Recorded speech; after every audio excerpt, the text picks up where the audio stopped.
Welcome to the Deep Dive. Today we're really digging into something powerful, a deeply moving story about injustice and dignity. It's drawn from this compelling report, Daughter's Quest for Justice. And this isn't just recounting events. We're looking at how one, shocking public incident sparked this huge fight for accountability. We'll explore the impact ordinary people can have and, how the justice system actually works when it gets pushed. Okay, let's unpack this. We're going to see how one act of cruelty just ignited this firestorm of change. Yeah, and what's really fascinating here is how quickly something that starts as a private humiliation can just, boom, become this very public demand for justice. Our mission, really, in this deep dive is to break down all the layers. You've got the personal trauma, obviously, but then the public outcry, the legal side of things, and ultimately the vindication. You'll get a real sense of the power packed into just one video and, the ripple effects when someone stands up for what's right within these big systems. Right. So our story kicks off on this cool morning bustling city. We meet Razia Bibi. Bibi, of course, is often used as an honorific, sort of like ma'am, for elderly women in South Asia.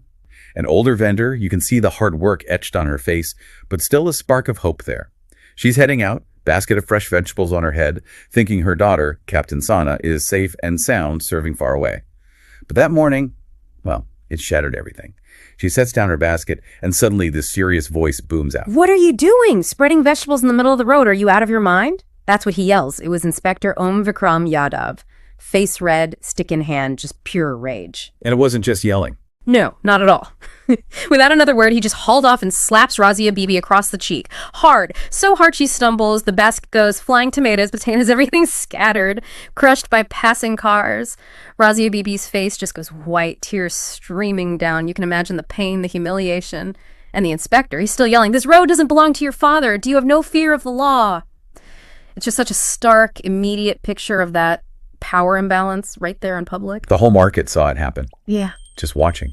Silent. Nobody dared say a word against the inspector. But here's where things take a turn.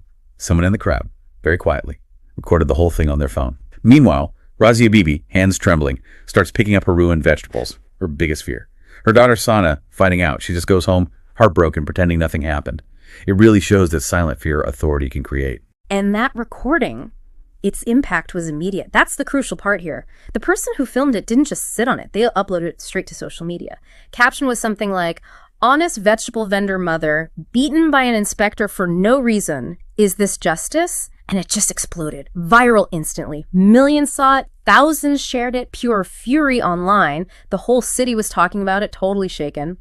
It highlights something critical, I think. How digital recording plus social media can just bypass everything, bypass the usual channels, ignite public outrage directly, and force a system that might normally be slow to react, instantly. And then, inevitably, that video lands on Captain Sana's phone, far away on duty. Sees her mother being humiliated like that. Her blood just boiled. Tears, yes, but tears of anger, of absolute determination. She vowed right then he'd see what real power was. She gets leave immediately, changes from her uniform into a simple white salwar suit, that traditional garment. It's significant, right? Shifting from the military persona to a civilian seeking justice, boards a bus home, and on the bus, the woman next to her, watching this same video. Incredible coincidence, but it shows how widespread it was. The woman recognizes Razia Bibi, quietly asks Sana, "Child, is that your mother?" Sana just nods, eyes welling up, but her face set with this controlled anger. She confirms it, yes, that's her mother, and she says, now that inspector won't get an apology. He'll get a lesson. Wow. So that evening, Sana arrives home. Her mother opens the door. Just silence for a moment. Then this incredibly emotional hug, tears flowing, as if everything unspoken was said right there. Inside, Sana asks, "Mother, why didn't you tell me such a huge thing and you just kept quiet?" And Razia Bibi, voice trembling, says she just didn't want Sana to worry. Dismissed it almost, just a policeman losing his temper. But Sana wasn't having it. Her eyes weren't just tearful now, they were burning with resolve. She declares, "Mother, this is not a small matter. It's not just disrespect. It's an insult to humanity itself, and that inspector, he will not be spared." That refusal to accept it, even when her mother was maybe resigned to it, that's a powerful turning point. Neighbors start gathering. Some angry, some sympathetic, some watching. Right. They try to talk Sana down, don't mess with the police, it's dangerous. But Sana, absolutely resolute, fearless, driven by this fierce need to protect her mother. The next morning she tells her mom, "Enough, I'm going to the police station today, and I won't come back until I've filed a report against him." Razia Bibi holds her hand, pleads for caution, but Sana just gives this little smile and leaves. It's real courage facing that kind of pushback. And as she's going to the station in a rickshaw, guess who she spots? Inspector Yadav. On the street, teacup in hand, looking completely unbothered. Sana's eyes fill up again, but it's not sorrow, it's that determination flaring. She actually makes a conscious choice not to confront him right then and there. She remembers her duty, her training as an officer who respects the process, the law. That shows incredible discipline, I think. Strategic thinking, even in that moment. She gets to the station, states her purpose clearly. I'm here to file a complaint about the public humiliation of my mother. The guard immediately recognizes her, daughter from the video. Right. Inside, she first deals with a constable who tries the classic brush-off. Oh, Inspector Yadav's on leave.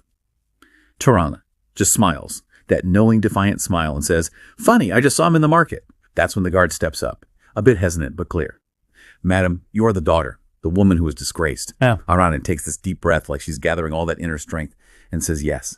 Declares she's there to expose the coward hiding behind the uniform. If the uniform means power, she'll show the real power of justice. It's a classic scene, isn't it? That initial resistance you hit when challenging authority. But her clarity, her legal basis, maybe even her bearing, starts to cut through. And this strange silence just falls over the station. Her words hit home. "Why were you all silent?" she demands. Her voice is full of anger, pain, but also this incredible courage challenging the whole station. When this happened to a mother, a widowed woman, officers look down. They actually admit they didn't have the courage to stop the inspector. Then the SHO arrives, Samir. Station house officer, the boss, he's been told an officer's there. He recognizes Sena, asks politely about her department. She shows her army ID, and the effect is instantaneous. Samir snaps to attention, salutes, offers immediate legal action against Yadav, basically says, just give the word. Her military status, it gave her this unique leverage within that police hierarchy. It shows that sometimes accountability needs more than just moral outrage. It needs, well, strategic use of the system's own rules. Exactly. And Sana's response, firm. She doesn't just want paperwork. She demands action. She wants the inspector to apologize publicly, right there in front of everyone, just like her mother was humiliated. And she wants his uniform taken away to send a message. Abuse of power won't fly anymore. Samir agrees. The FIR, the first information report, is filed right then. Sana leaves the station and goes straight back to the market, the exact spot. And she starts walking shop to shop, asking people, did you see it? Do you know who made the video? Will you testify? Yep. But mostly, silence. People looking away, making excuses. Oh, I wasn't here that day. You can feel Sana's disappointment creeping in. The very people she's fighting for are too scared or maybe too apathetic to speak up. It really underscores that challenge of collective action, doesn't it? Even when the injustice is so clear. Fear is powerful. But then, just as hope seems to fade, another crucial piece falls into place. Another ordinary citizen steps up. Suddenly, this thin 18-year-old boy approaches her. Looks hesitant, but there's truth in his eyes. "Madam," he says, "my name is Hashim. I made that video." Sana just stops. Hashim explains, look, he didn't mean to shame anyone, but seeing the inspector hit her mother throw her vegetables, he just couldn't stand by. So he recorded it and uploaded it immediately. Sana's expression softens. She asks if he has the original, the unedited footage. Hashim pulls out his phone, shows her, sends it to her right there. Sana assures him, your identity will be protected. Supporting the truth is never a weakness.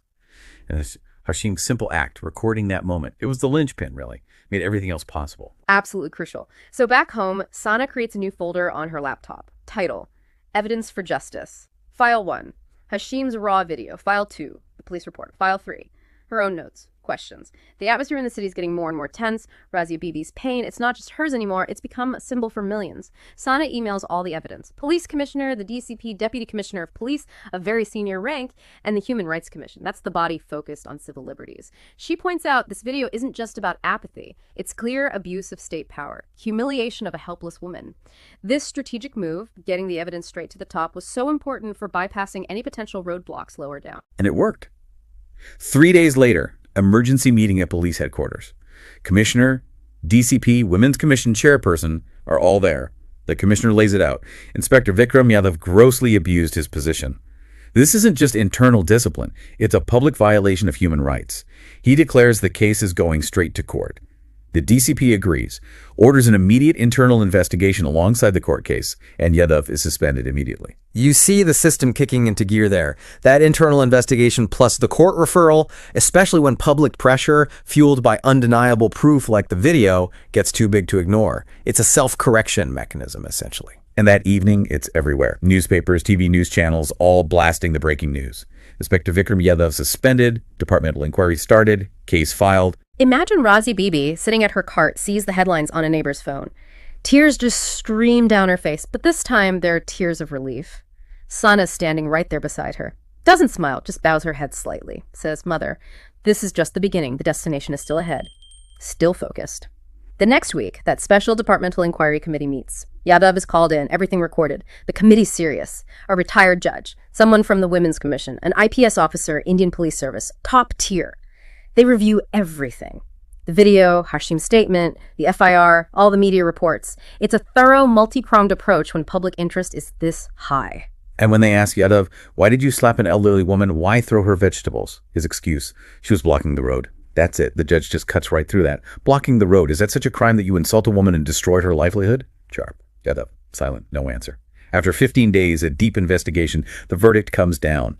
Inspector Vikram Yadav is dismissed. Fired. And not just fired. He's to be charged under specific criminal sections of the Indian Penal Code IPC sections. We're talking assault, intentional insult, threats, and crucially, outraging a woman's modesty. This shows just how seriously they took the public nature of the abuse and disrespect.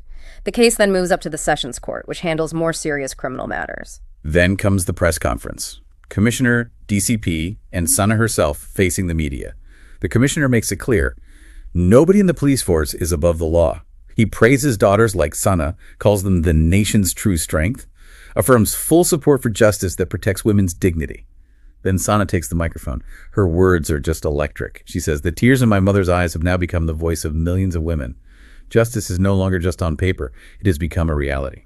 Wow, just perfectly captures that journey, right? From personal pain to this huge public victory. So after all that, what happened to everyone? What's the resolution?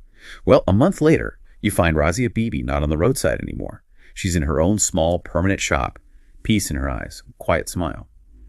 And Hashim, the kid with the phone. He's now actually a reporter for a local media channel, inspired by seeing the impact his own recording had. That's fantastic. And Sana? Sana continues her service in the army, but she carries this new weight, this new title almost. Not just guarding the nation's borders, but a living symbol of justice achieved. It's quite a resolution. And if we step back, connect this to the bigger picture, this whole story just hammers home that idea that knowledge, awareness, it's most powerful when it's actually applied, when it turns into action. This case specifically, it really highlights first the critical role of documentation like Hashim's brave recording. Second, the sheer courage needed to stand up to authority. And third, the absolute importance of holding power accountable, often strategically. Stories like this, they just reinforce the fundamental value of human dignity and the principle that nobody, truly nobody, is above the law. Which kind of leads to a bigger question, doesn't it? You know, we're flooded with news daily, nonstop cycle. So what is it about certain moments of injustice, especially when they're captured and shared like this, that lets them break through, transcend the personal, ignite this collective demand for change? And what does it really take for, as the saying goes, truth to speak and the world to listen? Something to think about. Absolutely. And for you listening, maybe this deep dive makes you reflect on that role of individual bravery, how just one person can challenge authority. Or maybe it's about the unexpected ways justice can actually happen when public pressure meets real determination. How does a story like Razia and Sana's maybe reshape your own understanding of accountability in this incredibly interconnected world we live in?